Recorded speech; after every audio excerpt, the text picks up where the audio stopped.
अब हमारे पास क्या हो जाएगा कि पोलराइजेशन पावर डायरेक्टली प्रोपोर्शनल होता है चार्ज ऑफ एनायन के। जितना ज्यादा नेगेटिव चार्ज उतना ज्यादा क्या हो जाएगा आपका कोवेलेंट कैरेक्टर। मैं आपसे पूछूं, मुझे बताइए F minus O-2 and N-3 में सबसे ज्यादा कोवेलेंट कैरेक्टर किसका होगा? N-3। N-3 का। क्यों N-3 का होगा? सर चार्ज ज्यादा है ज्यादा है। भाई। तो जितना ज्यादा चार्ज ज्यादा होगा, चाहे पॉजिटिव का हो चाहे नेगेटिव का, तो ये है आपका कोवेलेंट कैरेक्टर का ऑर्डर।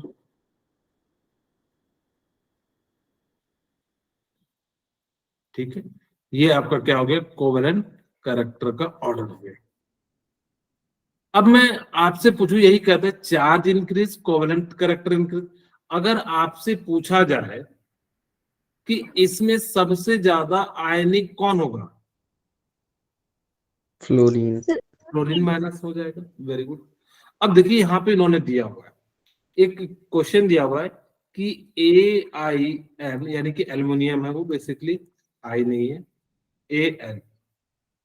ठीक है, ALN और Al2O3 एंड AlF3 दिया हुआ है।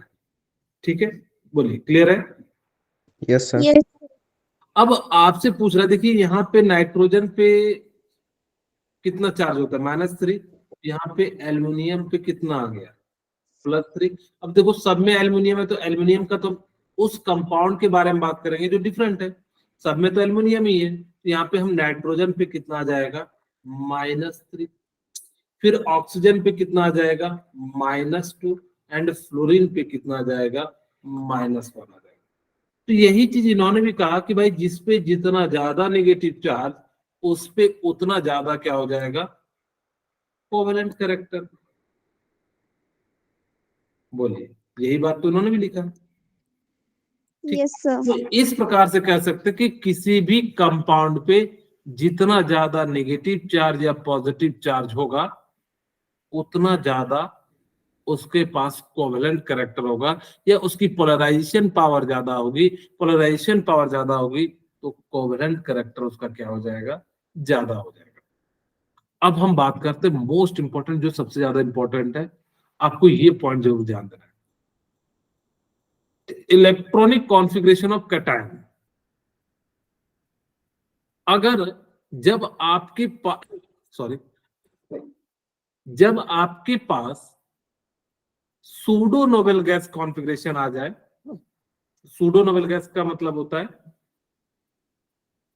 जो देखने में लगे कि वो क्या है, नोबेल गैस के जैसा है। जैसे कि आप सभी को पता होगा कि जो नोबेल गैस का इलेक्ट्रॉनिक कॉन्फ़िगरेशन होता है, वो जनरल इक्वेशन क्या हो जाता है? NS2 एंड NP6 होता है। कोई भी आप देख लीजिए, मैं जैसे आपको दिखा देता हूं, नियोन का एक निकाल के। नियोन है 10 होता है, 1s2 2s2 2p6। इसका मतलब देखिए NS NP, अगर जिस भी कंपाउंड का अगर आ गया तो उसको हम लोग क्या कह देंगे? Noble gas configuration. लेकिन अब मान लो कि कोई ऐसा कंपाउंड ले लीजिए जिसका, या हम इसको लिख सकते हैं सूडो नोबेल गैस। ठीक है, सूडो का मतलब होता है झूठा।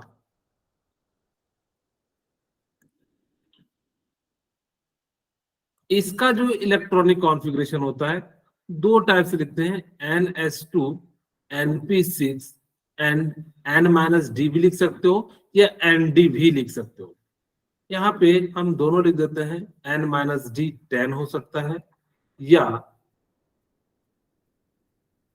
NS2 NP6 एंड D10 हो सकता है। ठीक, अगर ये होगा तो इसका मतलब ये देखने में तो आपको क्या लग रहा है कि नोबेल गैस कॉन्फ़िगरेशन है, लेकिन अगर कहीं पे भी सूडो नोबेल गैस कॉन्फ़िगरेशन आ जाए तो याद रखना कि उसका कोवेलेंट कैरेक्टर ज्यादा हो जाएगा। ठीक, एग्जाम्पल के रूप में समझते हैं कि कैसे हम लोग कह रहे हैं कि आपका जो है नोबेल गैस कॉन्फ़िगरेशन अचीव हो रहा है। जैसे देखिए, आपको मैं एक एग्जांपल देता हूं कि Na, इसका इलेक्ट्रॉनिक कॉन्फ़िगरेशन क्या है, 1s2 2s2 2p6 and 3s1। बोलिए, यही है। Yes sir. अब हमने क्या करा कि इससे एक इलेक्ट्रॉन निकाल दिए।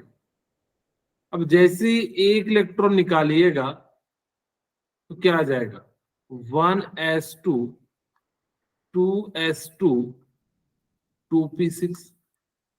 क्या ये सूडो नोबेल गैस कॉन्फ़िगरेशन आ गया? देखिए, यस सर। आया। तो कहता है कि अगर ऐसा कंपाउंड आ गया तो ये जो है ना सूडो नोबेल गैस कॉन्फ़िगरेशन, वो ज्यादा कोवेलेंट कैरेक्टर को शो करता है। Yes sir. ठीक है, क्या याद रखना, pseudo noble gas configuration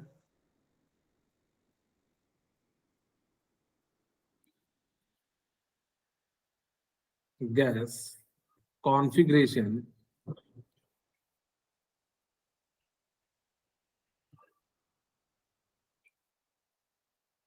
shows more covalent character, या पोलराइजिंग पावर कह दीजिए। तो जिसका पोलराइजिंग पावर ज्यादा होगा वो कोवेलेंट कैरेक्टर भी क्या करेगा, इंक्रीज। हाँ, ज्यादा शो करेगा। ठीक है, तो यही चीज जो है क्या करते हैं, जैसे एक और एग्जांपल देखिए, कॉपर। कॉपर का मैं चाहता हूं कि आप लोग जो है ना इलेक्ट्रॉनिक कॉन्फ़िगरेशन लिखे। क्या याद है किन्हीं को?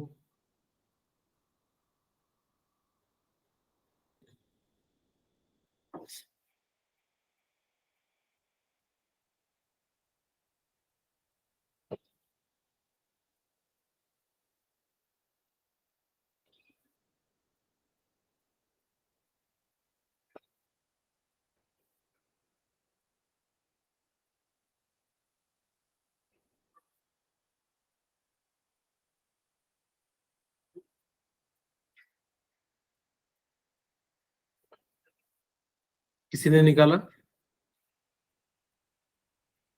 चलिए मैं निकाल देता हूं। आता है या भूल चुके हैं आप लोग?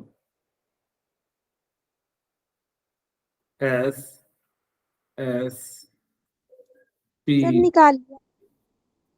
ठीक है,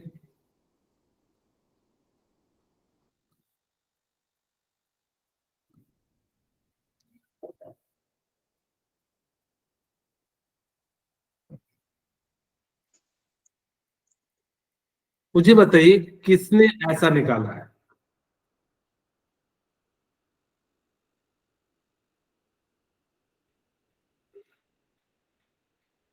हाँ जी, बोलिए राजकुमारी।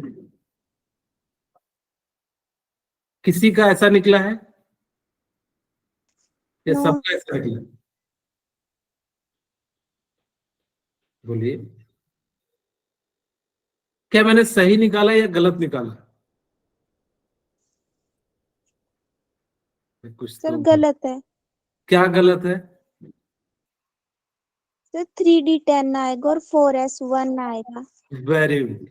ठीक है, तो यहां पे हमारे पास क्या हो जाएगा कि ये जो है इलेक्ट्रॉनिक कॉन्फ़िगरेशन गलत है कि हाफ फील्ड जो होते हैं फुल फील्ड होते हैं वो ज्यादा स्टेबल होते हैं। तो क्या हो जाएगा, 1s2 2s2 2p6 3s2 3p6 and 4 3d10 and 4s1 हो जाएगा।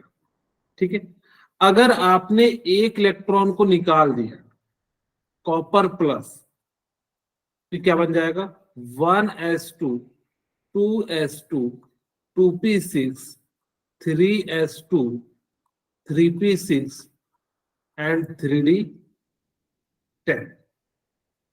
तो इस टाइप से जो है क्या हो जाएगा आपका, ये क्या बन गया pseudo novel gas configuration PNGC। ठीक है, तो Yes, sir. इसकी जो कोवेलेंट कैरेक्टर होगी वो ज्यादा हो जाएगी। यही बात को बताता है कि अगर कहीं पे भी सूडो नोवेल गैस कॉन्फ़िगरेशन दिख जाए तो उनका पोलराइजिंग पावर क्या हो जाता है, ज्यादा हो जाता है, और ज्यादा होने के कारण वो कोवेलेंट कैरेक्टर क्या करता है, तो ज्यादा करता है। जैसे कॉपर प्लस Ag प्लस और जो है गोल्ड प्लस, यानी कि जो है यहाँ पे कॉपर प्लस है, सिल्वर प्लस है, एंड क्या है आपका गोल्ड प्लस। ये तीनों जो है वो पोलराइजिंग पावर जो है ज्यादा शो करेंगे। Similarly zinc Zn+2, cadmium +2 and Hg+2। आप इसको याद रखना। एक एग्जांपल दे देते हैं, जिंक का कितना होता है 30 होता है, ठीक है, जिंक का कितना होता है 30 होता है। तो यहाँ लिखेंगे 1s2 2s2 2p6 3s2 3p6 and 3d कितना हो जाएगा 30 होता है ना 10। 10. कुछ छूट गया क्या? 4s2. हाँ 4s2।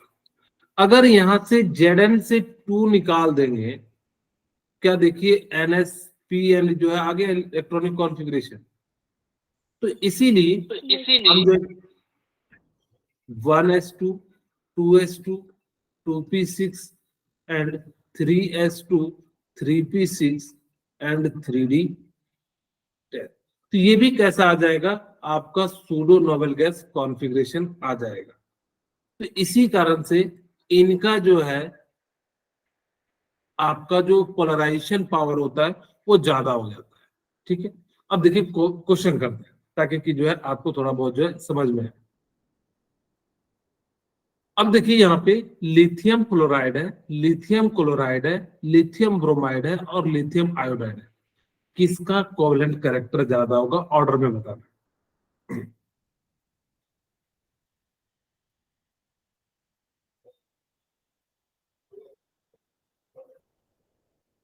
अब देखिए लिथियम सब में सेम है, Yes, sir. ठीक है। अगर लिथियम सब में सेम है तो हमें जो चेक करना है वो किसके अनुसार से करना है, fluorine, Anion. Chlorine, bromine and iodine. और आपको पता है कि सारे के सारे क्या हैं, एनायन है। Anion. और एनायन का साइज, क्योंकि यहाँ पे तो सब पे चार्ज तो सेम ही है, -1 -1 -1, तो चार्ज से तो नहीं कर सकते, साइज से बात करते हैं। जिसका साइज ज्यादा होगा उसका कोवलेंट करेक्टर भी ज्यादा होगा। वेरी गुड, सीसी भी ज्यादा होगा। तो सबसे ज्यादा किसका कोवेलेंट कैरेक्टर होगा, लिथियम आयोडाइड. यानी कि Li का सबसे ज्यादा होगा। फिर इस प्रकार से हो जाएगा। Yes, sir. ओके, अब हमारे पास सेकंड क्वेश्चन है। आप लोग सेकंड क्वेश्चन को ट्राई कीजिए।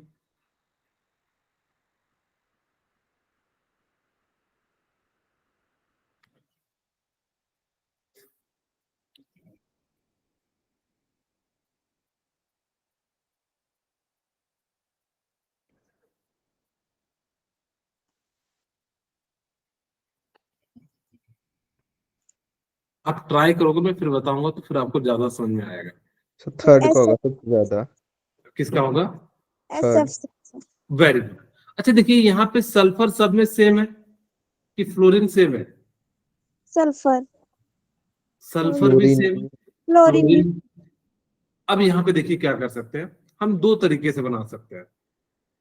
हम देखते हैं कि सल्फर पे कितना पॉजिटिव है, यहाँ 2, यहाँ पे कितना है सल्फर पे +4, और यहाँ पे कितना है सल्फर पे +6.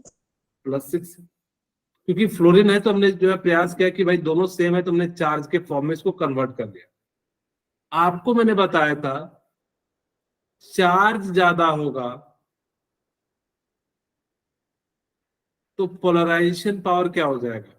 ज्यादा। ज्यादा। पोलराइजेशन पावर ज्यादा हो जाएगा, और पोलराइजेशन पावर ज्यादा हो जाएगा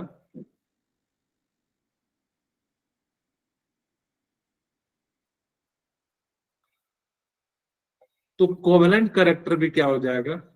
ज्यादा। इंक्रीज। ज्यादा हो जाएगा।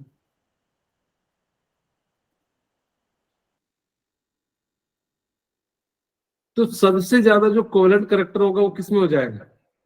SF6, SF4 एंड फिर किस में हो जाएगा? SF2 में हो जाएगा। बोलिए यहां तक समझ में आया? Yes yes sir. Sir. Okay, next question. बहुत ही आसान सा क्वेश्चन है, आज जिनका बन जाए वो रिजेंट करे, बहुत ही आसान सा है।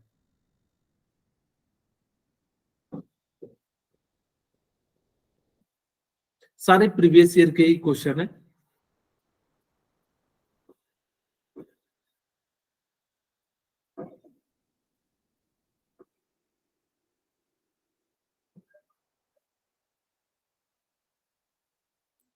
ओके, और कोई? Harish?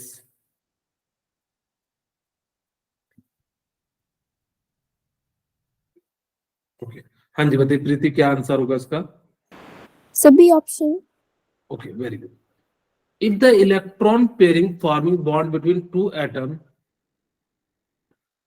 A and B is not in the center, sorry, then the bond is, वो तो सिंगल बॉन्ड होता नहीं है, कैसा हो जाएगा? पोलर कोवेलेंट बॉन्ड हो जाएगा। ओके, क्लियर है? Next question yes sir. आपसे पूछ रहा है विच ऑफ द फॉलोइंग है both polar and non polar bond. इसी को ना एक बार ऐसे भी पूछा गया था, ऐसा कौन सा मॉलिक्यूल्स है जिसमें आयनिक बॉन्ड भी है एंड कोवेलेंट बॉन्ड भी है। इस टाइप का मैंने पहले भी कराया था। इसी चीज को उन्होंने घुमा के पूछ दिया कि विच ऑफ द फॉलोइंग है both polar and non polar bond. बताइए, बना रहे हैं आप लोग? Yes sir. चलिए बनाइए फटाफट से, जिनका बन जाए मुझे बताइए क्या आंसर होगा।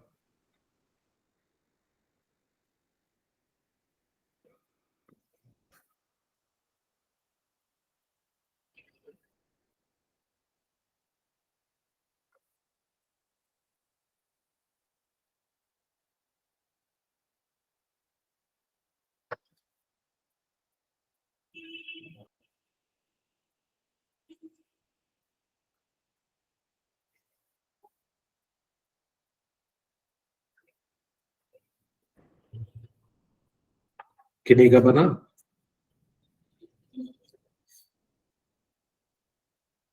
सेम क्वेश्चन शायद या तो आपके एग्जाम में आया था अभी FSTK में, मैंने किसी न किसी क्लास में इसको सॉल्व कराया था, लेकिन वहां पे पूछा गया था आयनिक बॉन्ड एंड कोवेलेंट किस में पाया जाता, सेम ऑप्शन था। Sir B option. Very good. यहाँ पे चेक करते हैं, देखिए C2H6 में सारे के सारे बॉन्ड कैसे हैं? कोवेलेंट होता है। और NH4 की बात करते हैं तो देखिए N के साथ पहले 3 बॉन्ड बने थे, ठीक है। हाइड्रोजन के आते ही इस पूरे मॉलिक्यूल्स पे कैसा चार्ज आ गया? पॉजिटिव। और Cl पे कैसा चार्ज आ जाता है? नेगेटिव। नेगेटिव। नेगेटिव। तो अगर आप इसको पूरे को ऐसा मान लो मॉलिक्यूल्स, इस पे पॉजिटिव और Cl पे नेगेटिव, तो इनके बीच जो फोर्स लगेगा वो कैसा लगेगा?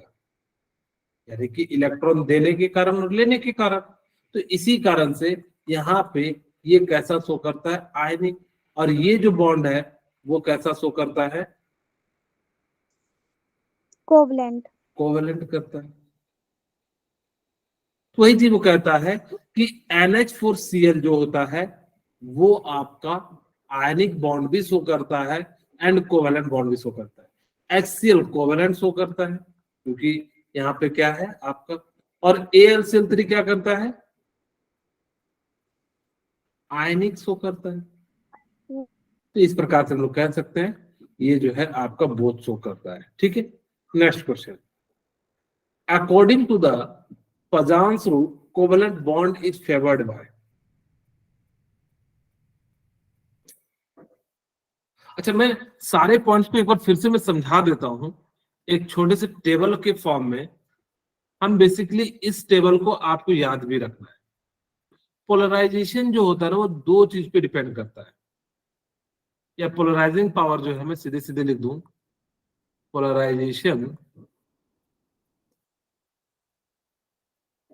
वो दो चीज पे डिपेंड करता है, एक कैटायन पे और दूसरा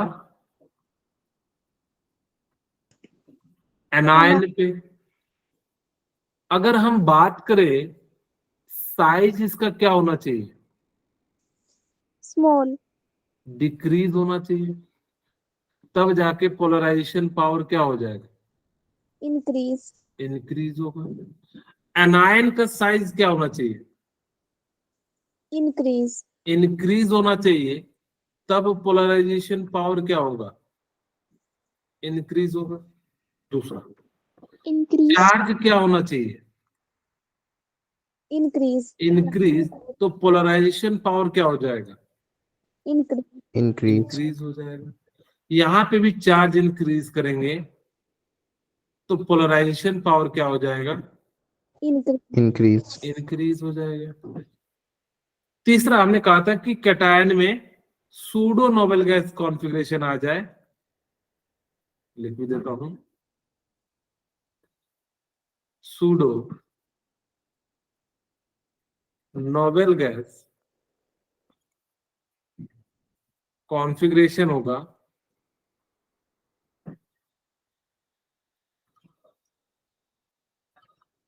तो पोलराइजिंग पावर क्या हो जाएगा, ज्यादा हो जाएगा, और जिस कारण से उसका कोवेलेंट कैरेक्टर क्या होगा, ज्यादा होगा।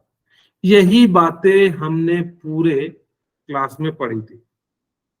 अब हम यहां से देखते हैं, कहता है फैजान्स रूल के अनुसार से कैटायन का सर साइज ऑप्शन कैसा होना चाहिए, स्मॉल, स्मॉल, तो किसमें है, इसमें है और इसमें है।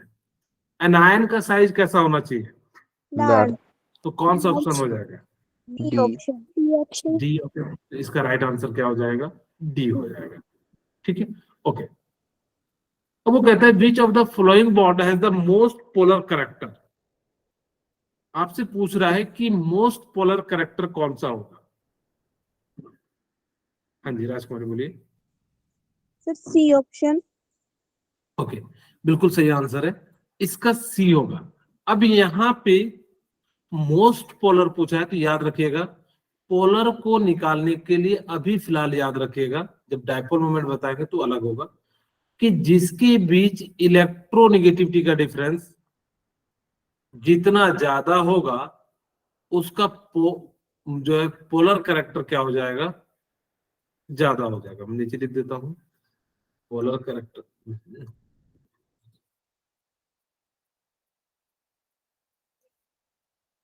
पोलर कैरेक्टर इंक्रीज होगा कब,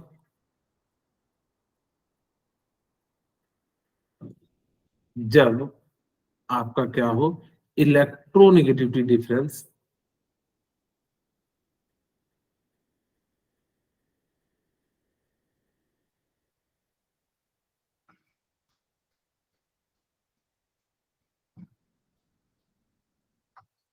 इंक्रीज होगा। ठीक है, आप सभी को बताया था कि फोन कॉल जो होते हैं वो सबसे ज्यादा इलेक्ट्रोनेगेटिव एलिमेंट होते हैं, पता है कि नहीं। यस सर, यस तो सर, सबसे ज्यादा जो है यहाँ तो ये तो सेम है, तो सबसे ज्यादा किसका हो जाएगा, आप सभी को पता है फ्लोरीन का 4 होता है, ऑक्सीजन का कितना होता है 3.5 होता है, और ब्रोमीन का कितना हो जाता है 2.8 हो जाता है, और इसका करीब करीब कितना हो जाएगा, वही हो जाता है 2.7 के आसपास जो होता है। तो इस प्रकार से सबसे ज्यादा जो डिफरेंस होगा वो किस में आ जाएगा, CF में। इसीलिए इसका राइट आंसर क्या हो जाएगा आपका, सी ऑप्शन सी, एफ हो जाएगा। ठीक है, तो इसका राइट आंसर क्या हो जाएगा, CF हो जाएगा। बोलिए, क्लियर है? Yes, sir. Next question. अब आपको बताना है कि polarising power of N3 minus O2 minus F minus are in the order of. ये मैंने क्लास में भी कराया था अभी थोड़ी देर पहले।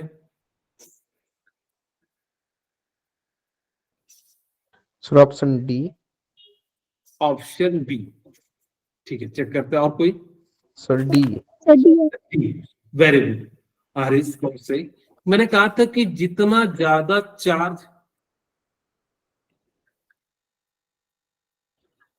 चार्ज इंक्रीज होगा, चाहे कैटायन का हो चाहे वो एनायन का हो, उतना ज्यादा क्या होगा, आपका पोलराइजेशन हो जाएगा। और जितना ज्यादा पोलराइजेशन होगा उतना ज्यादा कोवेलेंट करैक्टर होगा। इसका राइट आंसर क्या हो जाएगा, N-3 O2 माइनस एंड क्या हो जाएगा, F माइनस हो जाएगा। इसी को मैंने एल्यूमिनियम के टर्म में भी बताया था। इसका राइट आंसर क्या हो जाएगा, आपका डी हो जाएगा। नेक्स्ट क्वेश्चन आपको कह रहा है polarisability of halide ion increases in the order, यानी कि छोटे से बढ़ते हुए क्रम में आपको क्या करना है, इनकी वैल्यू को लिखना है। C option. ओके, ठीक है, और कोई? Sir, D. D option. D option बिल्कुल सही आंसर है। इसका जो राइट आंसर होगा डी। मैंने कहा था कि अगर आपके पास फ्लोरीन, क्लोरीन, ब्रोमीन, आयोडीन नीचे की ओर जाने पे साइज क्या होता है, Increase. इंक्रीज होता है। अगर निगेटिव वाला हो तो निगेटिव, तुमने कहा था कि चाहे साइज इंक्रीज करो चाहे चार्ज इंक्रीज करो, दोनों में क्या होता है, कोवेलेंट कैरेक्टर क्या कर जाता है, Increase. इंक्रीज कर जाता है। ठीक है, कोवेलेंट कैरेक्टर क्या कर जाता है, आपका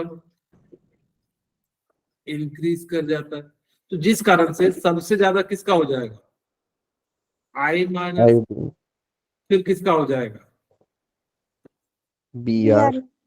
Br माइनस का हो जाएगा, अब फिर किसका हो जाएगा, Cl माइनस का, एंड फिर किसका हो जाएगा, I माइनस का।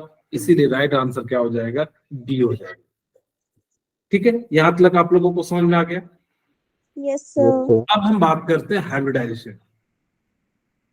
आज की क्लास में हम आपको छोटी मोटी तरीके बताएंगे, नेक्स्ट क्लास में जब हम बात करेंगे तो वहां पे ट्रिक बताएंगे। फिलहाल आज हम प्रयास करेंगे कि आपको जो है समझ में आए हाइब्रिडाइजेशन क्या है। सबसे पहले मैं बताता हूँ क्यों बर्थ ऑफ हाइब्रिडाइजेशन का हम कॉन्सेप्ट समझते हैं, क्यों हमें हाइब्रिडाइजेशन पढ़ने की जरूरत पड़ी। मान लीजिए कि मेरे पास क्या है, CH4 है, ठीक है। जो लिमिटेशन थी बीबीटी की, याद आ रहा होगा, मैंने बताया था लिमिटेशन ऑफ बीबीटी में कि, एक बार फिर से एक्सप्लेन करते, कार्बन है, कार्बन का इलेक्ट्रॉनिक कॉन्फ़िगरेशन क्या हो जाएगा, 1s2 2s2 एंड 2p2। 2. ठीक है, अब देखिए यहाँ पे p के पास कितने वैकेंट ऑर्बिटल है, 3. इलेक्ट्रॉन भरने के लिए 2 ही है, क्योंकि हमने कहा था कि पार्टिसिपेट तभी करेगा जब वो क्या हो, हाफ फिल्ड हो। तो अब यहाँ पे इसके पास 4 हाइड्रोजन है और इसके पास कितने हैं वैकेंट ऑर्बिटल, 2। तो ये यहां से क्या करता है, इसका फर्स्ट एक्साइटेशन करा देता है। तो आफ्टर फर्स्ट एक्साइटेशन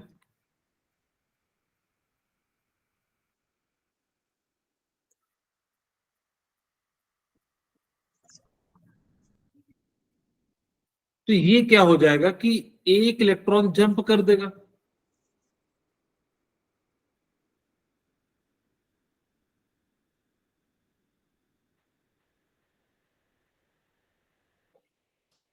और जैसे ही जंप करेगा तो ये क्या हो जाएगा, 1 1 1 1 हो जाएगा। बोलिए, अब क्या 4 वैकेंट हुए, कहोगे हाँ। Yes, sir. अब आपके पास 4 हाइड्रोजन है, यानी कि हाइड्रोजन का 1s1। इसी प्रकार से यहाँ पे भी क्या हो जाएगा, मैं यहाँ लिख देता हूँ सबके लिए। हाइड्रोजन 1s1 हाइड्रोजन है,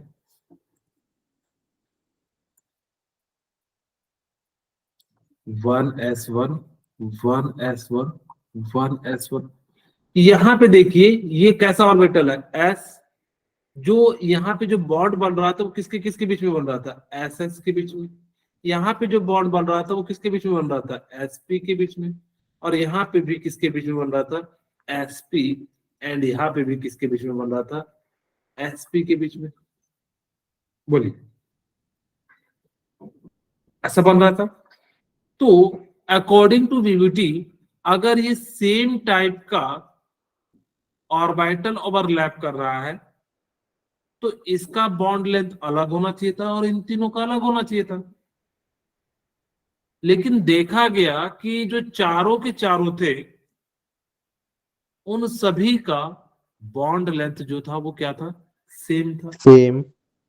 अगर बॉन्ड लेंथ सेम था तो इसका मतलब है कि बीबीटी का थ्योरी गलत है। तो इसी कॉन्सेप्ट को समझाने के लिए उन्होंने क्या इंट्रोड्यूस किया, हाइब्रिडाइजेशन। हाइब्रिडाइजेशन कहता है कि आप ना जब ये बॉन्ड बना रहे हैं तो ये सारे मिक्स हो जाते हैं, जितना ऑर्बिटल इधर है उतना ही ऑर्बिटल बनता है, कब, जितना जो है यानी कि बॉन्ड बनने के बाद। और उन सब की जो एनर्जी होती है वो सेम होती है। ऐसे समझिए कि मान लो मेरे पास दो टाइप के लड्डू हैं, एक बूंदी का है और एक बेसन का है। ठीक है, एक बूंदी का लड्डू है और एक बेसन का। मैंने दोनों को तोड़ के, मेरे पास पहले मान लो कि सपोज कीजिए एक बेसन का था और 3 बूंदी के थे। ठीक है, नाम भी जो है एक ही जैसा हो गया। ठीक है, अब हमने क्या करा कि इन दोनों को मिक्स कर दिया एक अच्छे से कटोरी में या जो भी बर्तन है, और उसके बाद हमने मिक्स करने के बाद जो है इसमें जो है चूरा है, चूरा समझते हैं। ठीक है, तो इसमें जो है क्या हो गया, इस प्रकार से चूरा टाइप का बन गया। फिर हमने क्या करा कि हाथ में लिया और उसको जो है इस प्रकार से जो है लड्डू बना दिया। अब मुझे बताइए कि जो लड्डू बनेगा उसमें बूंदी के भी गुण आएंगे और किसके गुण आएंगे, बेसन के। बेसन। बेसन के भी। तो वही कहा हाइब्रिडाइजेशन ने भी। इन्होंने कहा कि आप जितना पहले ऑर्बिटल ओवरलैप कर रहा है बॉन्डिंग में उतना ही बनेगा हाइब्रिडाइजेशन के बाद। और उन्होंने ये भी बात कहा कि जितना आपके पास, जैसे मैंने ये समझाने की बता दी कि जितना शुरू में था उतना ही लड्डू बना, 1 और 3 4 अभी भी उतना ही बना, यानी कि जितना ऑर्बिटल शुरू में था उतना ही ऑर्बिटल आफ्टर बॉन्डिंग के बाद बनेगा। ठीक है, ये बात का। और उन्होंने कहा कि जब बॉन्ड यानी कि जो हाइब्रिडाइजेशन होगा, हाइब्रिडाइज्ड जो होगा, उनकी प्रॉपर्टीज जो होगी वो बिल्कुल सिमिलर होगी जैसे लड्डू की है। सब में बूंदी के भी गुण है और जो है बेसन के भी गुण है। तो इसी बात को हाइब्रिडाइजेशन जो है क्या करता है, प्रॉपर तरीके से एक्सप्लेन करता है। और एक एक करके हम लोग जो है इनके बारे में जो है अब पढ़ते हैं। सबसे पहले जानते हैं कि हाइब्रिडाइजेशन क्या है। अच्छा, हाइब्रिडाइजेशन जो होता है ना वो नियरली सेम एनर्जी के आसपास से जो है वो ओवरलैप करता है। ऐसा नहीं कि 1s को 4s से आपने रिएक्ट करा दिया, नहीं। जिनकी एनर्जी नियरली सेम होगी उन्हीं के साथ वो क्या करेगा, रिएक्ट करेगा। वही कहता है एटॉमिक ऑर्बिटल ऑफ सेम और nearly same energy intermix to give new orbital of exactly same energy. और वो जो ऑर्बिटल मिलेगा ना उन सभी की एनर्जी क्या होगी, सेम होगी, डिफरेंट नहीं होगी। यही बात मैंने कहा कि इनकी जो प्रॉपर्टीज होगी, इनकी एनर्जी जो होगी वो बिल्कुल क्या हो जाएगी, सेम हो जाएगी। तो एटॉमिक ऑर्बिटल जब इंटर मिक्स होते हैं तो मिक्स होने के बाद जो है जितने ऑर्बिटल, एटॉमिक ऑर्बिटल शुरू में थे उतने ही वो क्या करते हैं बाद में बनते हैं। और उन सभी की एनर्जी, बॉन्ड लेंथ, ये सभी के सभी क्या हो जाते हैं, सेम हो जाते हैं। बोलिए, क्या इतनी सी बात समझ में आ गई? Yes, Yes, sir. sir. यही बात है, यानी कि बर्थ ऑफ हाइब्रिडाइजेशन क्या हो गया, क्योंकि वो एक्सप्लेन नहीं कर पा रहा था जब अलग अलग कंपाउंड थे, यानी कि अलग अलग ओवरलैपिंग हो रही थी एसएसपी एसपी, तो उनका जो है हमने पहले बताया था कि एसएस की जो है ज्यादा कम होनी चाहिए, फिर एसपी की होनी चाहिए, लेकिन वो बात जो है यहाँ पे एप्लीकेबल नहीं हुई थी, जिस कारण से ये थ्योरी क्या हो गई, गलत हो गई। अब हम बात करते क्या क्या जो है कंडीशन होना चाहिए हाइब्रिडाइजेशन का, उन सभी चीजों पे हम एक एक करके जो है बात करते हैं। It was introduce by Pauling, hybridisation जो दिया था वो किसने दिया था? पॉलिंग ने दिया Pauling. था। To explain equivalent nature of covalent bond in a molecules. मैंने आपको शुरू में ही बताया था कि इस यूनिट में हम ज्यादा से ज्यादा किसके बारे में बात करेंगे? कोवेलेंट कोवेलेंट के बारे में बात करेंगे। चाहे जितनी भी थ्योरी पढ़ी हो, आपने सब में कोवेलेंट के बारे में ही बात की थी। तो यहां भी ये क्या कहता है कि इन्होंने जो पॉलिंग साहब थे, इन्होंने भी covalent explain equivalent nature of covalent bond. इसका मतलब है कि जो कोवेलेंट जब बॉन्ड बनता है तो उन सभी का एनर्जी जो है वो क्या होता है, या बॉन्ड लेंथ की बात करें, वो बिल्कुल क्या हो जाता है, सेम हो जाता है। यही बात जो है इन्होंने कहा। वही कहता है mixing of different shape and approximate equal energy of atomic orbital and redistribution of energy to form new orbital of same shape and same energy। अगर आपने क्या करा कि इंटरमिक्सिंग किया और फिर उसको फिर से रिडिस्ट्रीब्यूशन करोगे तो उनका शेप सेम होगा, उनकी एनर्जी क्या होगी, सेम होगी, और this new orbital called hybrid orbital.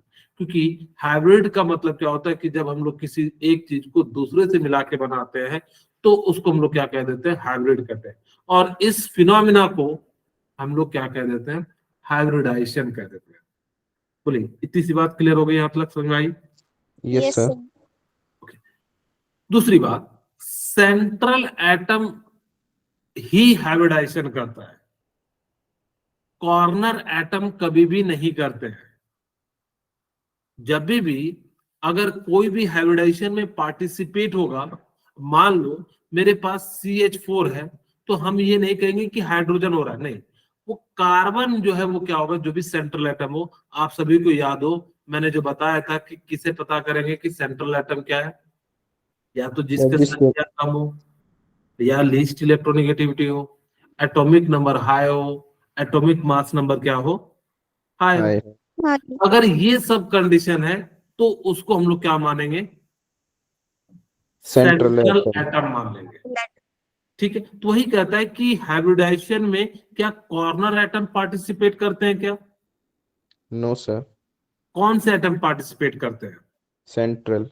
Very good, Central. तो सेंट्रल एटम। अच्छा, मैं कहूं कि हाइब्रिडाइजेशन में जो हाइब्रिड ऑर्बिटल मिलता है उनकी एनर्जी क्या डिफरेंट होती है क्या? No sir, Same. उनकी एनर्जी सेम होती है। अच्छा, उनकी शेप क्या होती है? सेम होती है।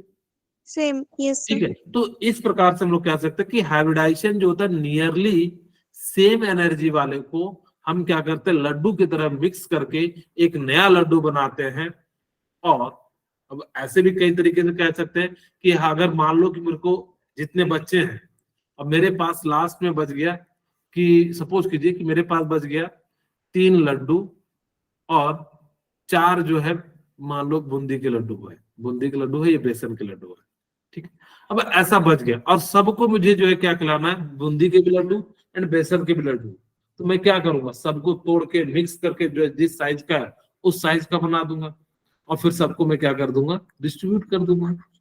तो वही चीज यहाँ भी हाइब्रिडाइजेशन करता है कि जिसका नियरली सेम एनर्जी होगा उसको आप इंटरमिक्स कराइए और उसके बाद जो है रिडिस्ट्रीब्यूट कीजिए, उनकी एनर्जी जो मिलेगी सेम मिलेगी, उनका जो शेप मिलेगा वो सेम मिलेगा, और उसको हम लोग कह देंगे हाइब्रिड ऑर्बिटल, और उस प्रोसेस को हम लोग कह देंगे हाइब्रिडाइजेशन। और हाइब्रिडाइजेशन जो होता है वो सेंट्रल एटम में जो है क्या करता है, पार्टिसिपेट करता है। This process take place before bond formation. ये नहीं है कि जब ये बॉन्ड का फॉर्मेशन हो रहा होता है ना तभी हाइब्रिडाइजेशन का फॉर्मेशन होता है। बॉन्ड के बनने के बाद अगर जब मैं कहूं कि हाइब्रिडाइजेशन का फॉर्मेशन होता है क्या, तो नहीं। जब भी होगा तो कब होगा, जब ये बॉन्ड बन रहे होते हैं तभी ये हाइब्रिडाइज ऑर्बिटल बन रहे होते हैं, और जैसे ही बन जाते हैं तो ये जो है हाइब्रिड ऑर्बिटल जो है कंप्लीट हो जाता है। वही कहता है this process take place before bond formation, यानी कि बॉन्ड बनने से पहले ये जो है हाइब्रिड ऑर्बिटल बनते हैं। फिर मैं आपको एक एग्जांपल के साथ समझाता हूं तो आपको ज्यादा क्लियरिटी आएगी। फिर से हम जो है ना थोड़ी देर के लिए आपको समझाने के लिए मैं CH4 ले लेता हूं क्योंकि बेस्ट एग्जांपल है। मैंने ये बता दिया कि कार्बन को एक्साइड कराएंगे तो यहाँ पे आपका कितना आ जाएगा 2s1 और P में कितना आ जाएगा 3 ठीक है। यहाँ पे कितना हो जाएगा 2p3 1 1 1 ठीक है। अब हमने क्या करा कि इनको ना मिक्स कर दिया किसके साथ, एस के साथ। या अगर हम कहें तो यहाँ पे हमने जो है बनाया तो जो बनेगा फाइनल ऑर्बिटल वो कैसा बनेगा आपका जो है एस और पी, तो यानी कि इन्हीं को मिक्स करके हमने जो है अब क्या कर लिया 4 ऑर्बिटल बना दिया। और जैसे 4 देखिए 1 इसका 3 इसका 1 2 3 4, अब जो इसका है जो हाइब्रिडाइजेशन हो जाएगा वो sp3 sp3 sp3 and sp3 हो जाएगा। इसी को हम लोग कहते हैं हाइब्रिडाइज्ड ऑर्बिटल या हाइब्रिड ऑर्बिटल, और इस फिनोमिना को हम लोग क्या कह देते हैं हाइब्रिडाइजेशन। वही कहता है कि जो ना बॉन्ड बनने से पहले ये क्या करते होते हैं, हाइब्रिडाइजेशन में कौन कौन पार्टिसिपेट करते हैं इस बात को ध्यान रखना। एक क्वेश्चन भी मैं पूछूंगा, फुलफिल्ड, फुलफिल्ड का मतलब क्या होता है जिनके पास लोन पेयर, ठीक है। हाफ फील्ड, हाफ फील्ड का तो भी हमने देख लिया। या इम्पिटी ऑर्बिटल, इम्पिटी ऑर्बिटल कहां करते हैं कोऑर्डिनेट वाले में, ठीक है, जैसे NH4+। Yes sir. तो इन 3 केस में होता है, लेकिन कभी भी पाई बॉन्ड के केस में हाइब्रिडाइजेशन नहीं होता, याद रहेगा। Yes sir. कहाँ होता है, फुल फील्ड हो, हाफ फील्ड हो, इम्पिटी हो, चलेगा। लेकिन अगर पाई बॉन्ड आ जाए तो वहां पे हाइब्रिडाइजेशन पॉसिबल नहीं होता, ठीक। ओके, अब ये बात आपको इसको याद भी रखना है कि क्योंकि पूछा गया था एग्जाम में कि फुलफिल्ड का मतलब क्या होता है कि जब लॉन पेयर, जब हम एग्जांपल करेंगे तो आपको ज्यादा क्लियरिटी से वहां पे समझ में आएगा। तो fulfilled and half field and empty, fulfilled का मतलब क्या हो जाएगा जिसके पास क्या हो, फुलफिल्ड होने के बाद लॉन पेयर इलेक्ट्रॉन हो, वो आपका क्या कर सकता है हाइब्रिडाइजेशन में पार्टिसिपेट कर सकता है। हाफ फील्ड तो समझ गए। इम्पिटी का मतलब कहां होता है, कोऑर्डिनेट वाले कंपाउंड में। इन सब जगह पे आपका क्या हो जाएगा जो है हाइब्रिडाइजेशन पॉसिबल है, और इसको रिप्रेजेंट करने के लिए इस प्रकार से रिप्रेजेंट करते हैं। एक छोटा लोब होता है और एक क्या होता है बड़ा लोब होता है। ये जो बड़ा लोब है ना यही बॉन्डिंग में पार्टिसिपेट करता है, छोटा लोब पार्टिसिपेट नहीं करता है। जब भी बॉन्डिंग में पार्टिसिपेट करेगा तो बड़ा लोब करता है, ना कि छोटा लोब जो है ये क्या करता है पार्टिसिपेट करता है, ठीक है। अब हमारे पास देखिए number of hybrid orbital form is equal to atomic orbital participating in hybridisation. कितना आपका ऑर्बिटल पार्टिसिपेट कर रहा है या एटॉमिक ऑर्बिटल, उतना ही नंबर में हाइब्रिडाइज्ड ऑर्बिटल होगा। अगर 3 एटॉमिक ऑर्बिटल पार्टिसिपेट कर रहा है तो उसका 3 हाइब्रिडाइज जो है क्या बनेगा, हाइब्रिडाइज्ड ऑर्बिटल बनेगा। ऑर्बिटल। ओके, यही बात जो है वो कहता भी है। Each hybrid orbital having 2 lobes, one is major and another is minor. Bond will be formed major lobe. मैंने आपको बताया कि कोई भी हाइब्रिडाइज्ड होगा, जनरली हम छोटे वाले को नहीं रिप्रेजेंट करते हैं, क्योंकि वो जो है हम लोग उसको हमारा जो जनरल ट्रेडिशन है उसमें हम छोटे वाले लोग को रिमूव करके चलते हैं। लेकिन आपको ये पता होना चाहिए कि जब भी रिप्रेजेंट करते हैं तो उसमें जो है बड़ा लॉब होता है, छोटा लॉब होता है। बड़ा लॉब जो होता है वो क्या करता है, रिएक्शन में पार्टिसिपेट करता है या बॉन्ड फॉर्मेशन में पार्टिसिपेट करता है। लास्ट पार्ट, अच्छा, the directional properties in hybridised orbital is more than the atomic orbital. यहाँ पे डायरेक्शन का बहुत ज्यादा इंपॉर्टेंट होगा। बॉन्ड में थोड़ा बहुत इधर भी हो जाता है, लेकिन अगर हाइब्रिडाइज्ड है तो प्रॉपर तरीके से ही बॉन्डिंग होगा, तभी जाके वो क्या करेगा, यहाँ पे जो है बनाएगा। और इसी कारण से हाइब्रिडाइज्ड ऑर्बिटल का जो सिग्मा बॉन्ड होता है वो ज्यादा मजबूत होता है। Last point, hybridized orbitals should be arranged in such way that the repulsion between hybridized orbitals should be minimum। आप इस प्रकार से इन सबको अरेंज करना, ऐसा नहीं कि किसी भी तरीके से अरेंज कर दें, आप इस प्रकार से अरेंज करना ताकि कि उनके बीच जो है वो क्या हो सके, मिनिमम रिपल्सन हो सके। ठीक है, बोलिए, क्लियर है? Yes, sir. Yes, sir. तो